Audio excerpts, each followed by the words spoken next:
This is a picture of me when I was younger. Don't laugh. Crazy picture. I'm showing this picture. How old do you think I am in this picture? 8 or 9.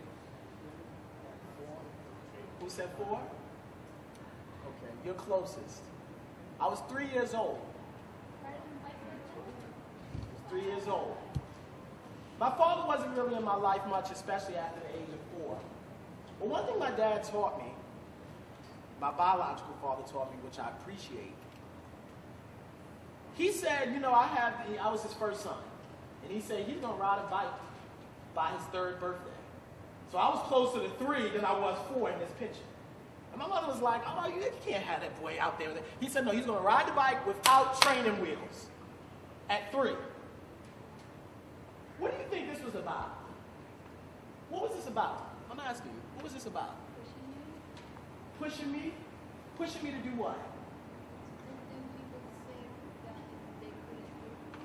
Okay, pushing me to do things that people said couldn't be done.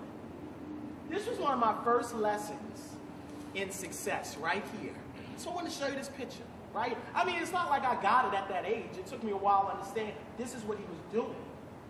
This is the second key, I believe, to success.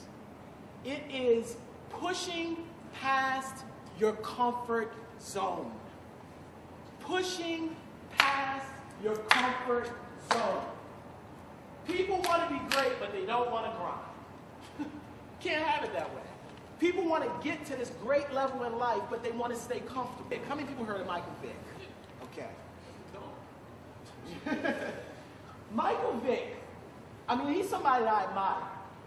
I remember even when he went to Virginia Tech, people were like, because you know the haters. How many people got haters in their life? Okay. He had plenty of them. People said even when he got to Virginia Tech, they're like, well, you got to Virginia Tech, but it's not like you're going to actually be in the NFL.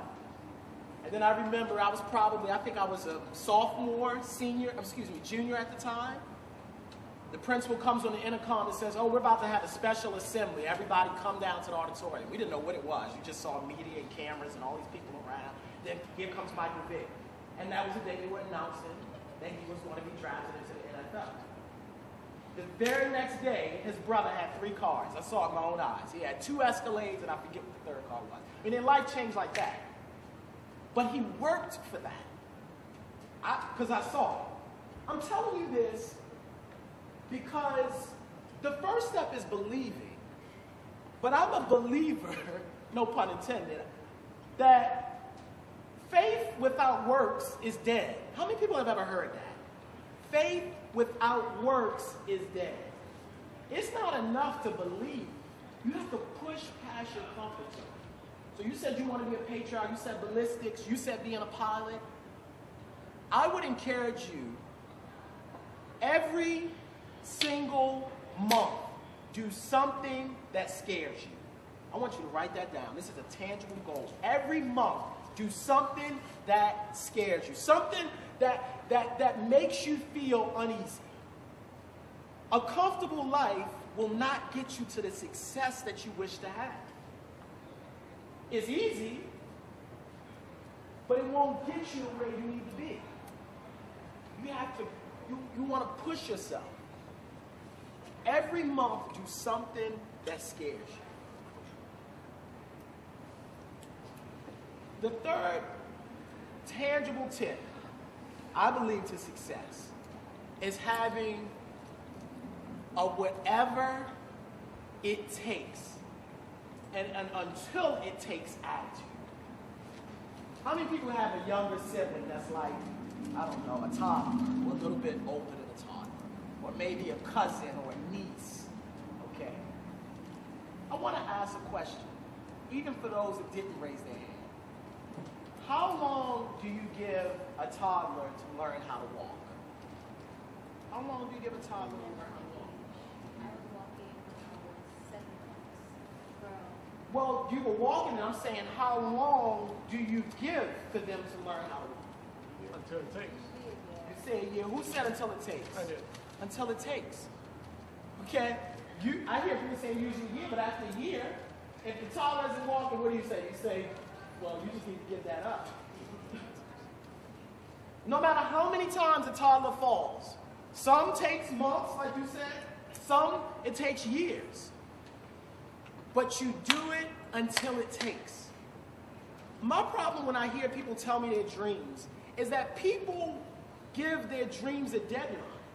And when their dreams haven't happened, they throw their hands up. I'm not going to ask you to raise your hand if that's you. Just raise your hand on the inside.